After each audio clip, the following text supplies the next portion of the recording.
जय श्री राधे। पूज्य श्री सद्गुरुदेव भगवान के चरणों में प्रणाम। परिकर मालिका से पूज्य श्री भाई जी के संस्मरण। कृष्ण चंद्र जी अग्रवाल जी द्वारा भाई जी के संस्मरण। श्री कृष्ण चंद्र जी अग्रवाल कहते हैं, बात पुरानी है। एक प्रसिद्ध विद्वान महोदय ने दर्शन शास्त्र पर हिंदी में एक अच्छा ग्रंथ प्रकाशित कराया था। उन्होंने उसकी एक प्रति पूज्य भाई जी के पास भेंट स्वरूप भेजते हुए पत्र में लिखा, इस ग्रंथ की अच्छी सी समालोचना आप कल्याण में अवश्य प्रकाशित कर दें।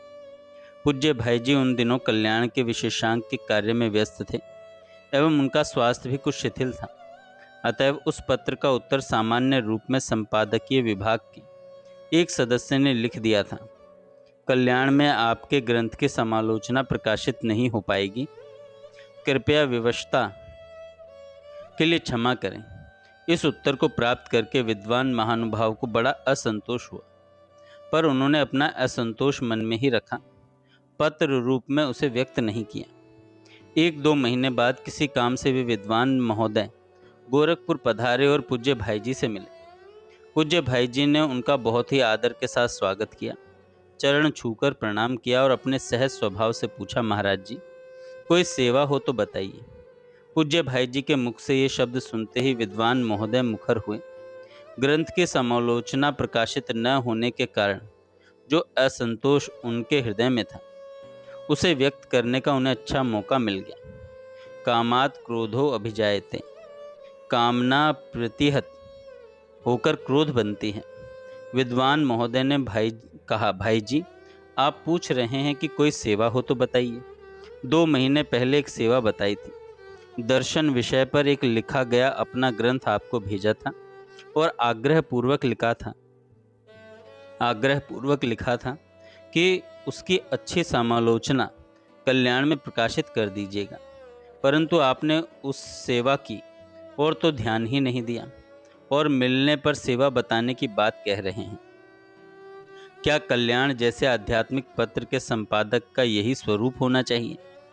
पूज्य भाई जी ने विद्वान महोदय के रोष भरे शब्द शांत भाव से सुने और दोनों हाथ जोड़कर क्षमा याचना करते हुए वे बोले, महाराज जी आपका कहना सत्य है, किंतु क्या करूं, आपका ग्रंथ मिला। उन दिनों मैं विशेषांक के कार्य में अत्यधिक व्यस्त था, साथ ही शरीर भी रुग्ण था, अतएव उसका उत्तर मैं स्वयं नहीं लिख पाया। पता नहीं मेरे साथियों ने आपको क्या उत्तर लिखा, किंतु महाराज जी कल्याण के आरंभ से ही हम लोगों की यह दृढ़ नीति रही है कि किसी भी ग्रंथ की समालोचना उसमें प्रकाशित नहीं की जाए। इस नीति के निर्धारण की भी एक महत्वपूर्ण घटना है। महात्मा गांधी जी से मेरा प्रथम परिचय 1915 में हुआ। महात्मा जी सन 1915 में जब दक्षिण अफ्रीका से लौटने पर रंगून होकर कलकत्ता पधारे, तब वहाँ की हिंदू सभा संस्था की ओर से मंत्री के रूप में मैंने उनका स्वागत किया था तथा अल्फ्रेड थिएटर में उन्हें अभिनंदन पत्र भेंट किया था।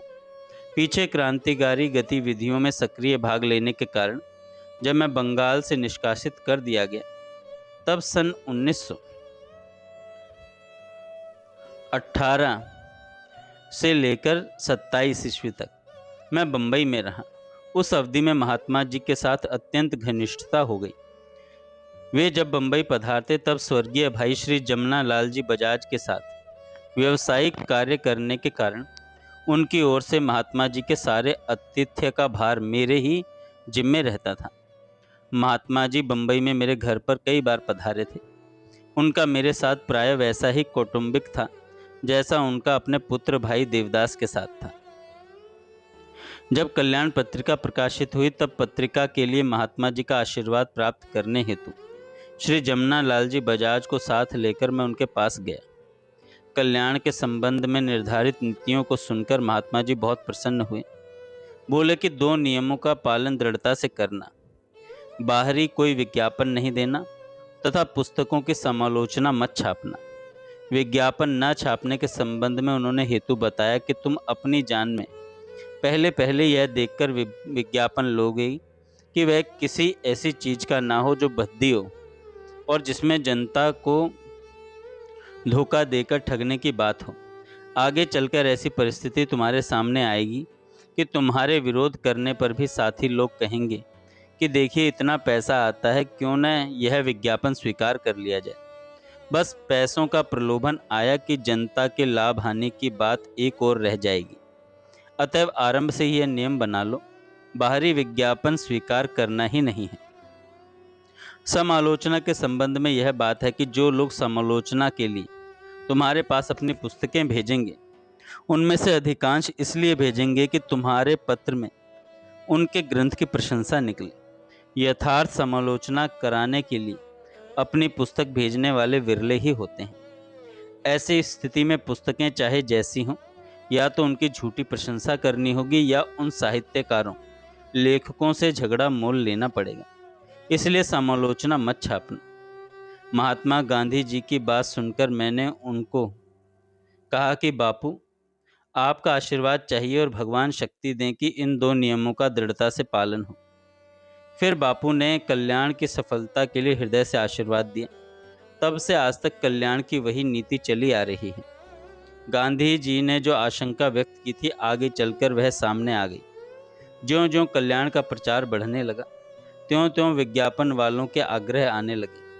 जब इसके 1 लाख ग्राहक हो गए, तब तो लोग खूब अधिक पैसा देकर विज्ञापन छपवाने को तैयार हो गए। समालोचना के लिए भी बहुत सी पुस्तकें आईं। बहुत तरह से दबाव डाले गए, पर भगवान रक्षा करते चले आ रहे हैं। महाराज जी, आपकी सेवा न करने का अपराध मेरे द्वारा अवश्य हुआ है, पर किन परिस्थितियों में यह आपके सामने प्रकट है। आप गुरुजन अपराध के लिए जो दंड देंगे वह शिरोधार्य है। बस मुझे इतना ही संतोष है कि आज तक कल्याण की रीति नीति का निर्वाह मेरे द्वारा भली भांति हो रहा है। इससे मेरे मन में प्रसन्नता भी है। गुरुजनों द्वारा प्रदत्त आदेश का पालन करने के लिए मैं सदा सचेष्ट रहा हूँ और होश रहते उसमें किसी प्रकार की शिथिलता आने देने का विचार भी नहीं। विद्वान महोदय के चरणों में अपना मस्तक रखते हुए पूज्य भाई जी ने कहा, आप जैसे गुरुजनों के श्री चरणों के आशीर्वाद का ही यह फल है कि बस जीवन पर्यंत आशीर्वाद बना रहे। विद्वान महोदय भाव विभोर थे। बहुत पुरानी बात है, कल्याण के गीतांक का प्रकाशन हो चुका था। पूज्य भाई जी के एक संबंधी मिलने के लिए गीता प्रेस आए। वे किसी विवाह में गोरखपुर आए थे, अतः मिलने के लिए चले आए। पूज्य भाई जी ने उनको आदर सहित बैठाया तथा यथोचित सम्मान किया। कुशल वार्ता के उपरांत उन्होंने पूज्य भाई जी से पूछा कि कल्याण पत्रिका कितनी छपती हैं तथा इसका वार्षिक चंदा कितना है। पूज्य भाई जी ने उनके प्रश्न का सही उत्तर दे दिया। उत्तर के आधार पर उन संबंधी महोदय ने हिसाब जोड़ लिया कि 1 वर्ष में कल्याण के ग्राहकों से कितना रुपया प्राप्त होता है, और फिर भाई जी से पूछा, कागज छपाई आदि का खर्चा काटकर इसका आधा तो कमाई के रूप में बच ही जाता होगा। पूज्य भाई जी ने कहा, कुछ भी नहीं बचता। कल्याण में आमदनी नहीं होती, बल्कि कुछ ऊपर से लगता ही है। उन संबंधी ने कुछ जोर से पूछा, फालतू बात क्यों करते हो? पूज्य भाई जी ने उनको विश्वास दिलाना चाहा, मैं सत्य कहता हूँ, कल्याण में कुछ भी नहीं बचता है। आमदनी के लिए नहीं, बल्कि अपने धर्म की सेवा के लिए यह पत्रिका निकाली जाती है। पूज्य भाई जी के उत्तर को सुनकर वे बिगड़ते हुए बोले, तुम आमदनी की रकम नहीं बताना चाहते हो तो मत बताओ, पर तनिक सोचो कि वह काम भी भला कोई काम है जिसमें कुछ पैदा नहीं हो। मुझे लगता है कि गैर मुनाफे के काम में खुद को खपा करके अपना समय और शक्ति को खो रहे हो। पूज्य भाई जी ने बहुत समझाना चाहा, पर वे सुनने और मानने को तैयार ही नहीं थे कि निस्वार्थ भाव से धर्म की सेवा की जा सकती है। साधु व्यवहार। संत का व्यवहार लोकातीत होता है। उसकी कोई अपनी मांग नहीं होती और वह दूसरों की मांग को पूरा करने के लिए सदा तत्पर रहता है। पूज्य भाई जी गृहस्थ के रूप में रहते हुए ऐसे ही एक सच्चे संत थे।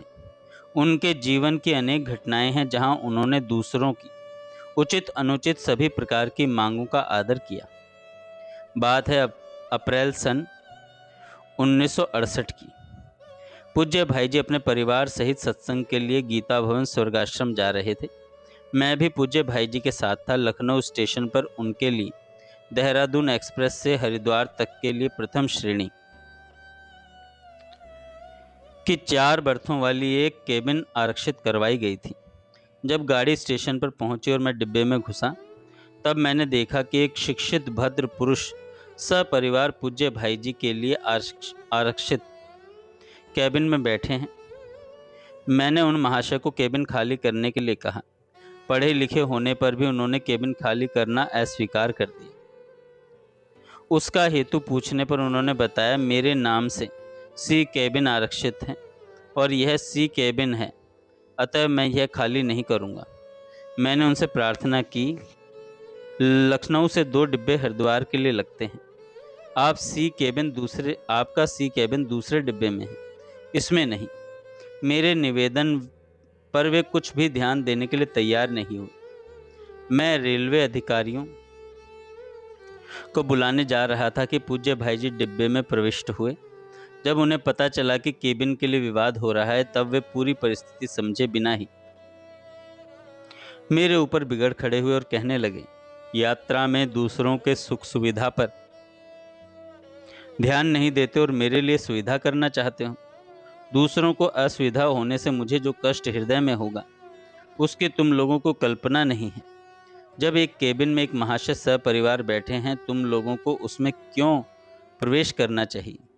मैंने स्थिति स्पष्ट करते हुए कहा, हम लोगों के नाम से यह केबिन आरक्षित है। इन महाशय के लिए इसी प्रकार की दूसरी केबिन दूसरे डिब्बे में है। हम इनसे यही प्रार्थना कर रहे हैं कि आप भूल से दूसरे डिब्बे के सी केबिन में आ गए हैं। लाइए आपका सामान अपने कुलियों द्वारा उस डिब्बे के सी केबिन में भेज दें। मैं इनके साथ तनिक भी अभद्र व्यवहार या जाति नहीं कर रहा हूँ।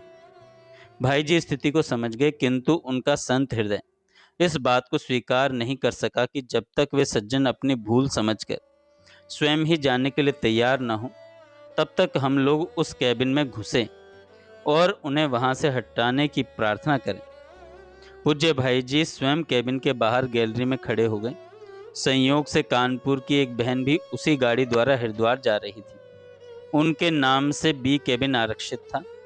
जब उसने देखा कि पूज्य भाई जी, बाबा, पूज्या माँ आदि गैलरी में खड़े हैं, तब उसने प्रार्थना की, आप लोग मेरी कैबिन में आकर बैठ जाएं।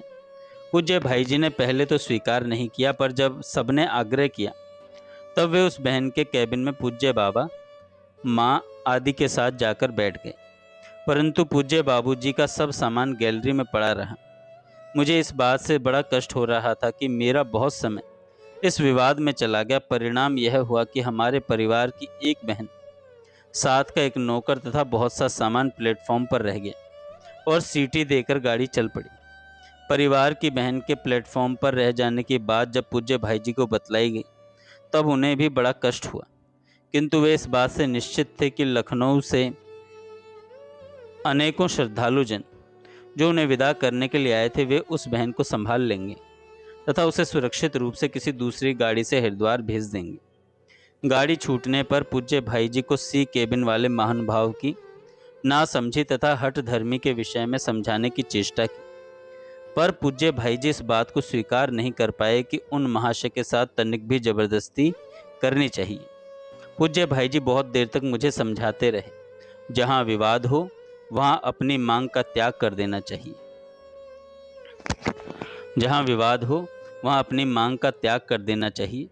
सुख सुविधा का मन से संबंध है, हम लोग जैसे तैसे बैठकर चले जाएंगे। तुमने उन महाशय से बार बार कहा सुना है, तुम इसके लिए जाकर उनसे माफ़ी मांगो।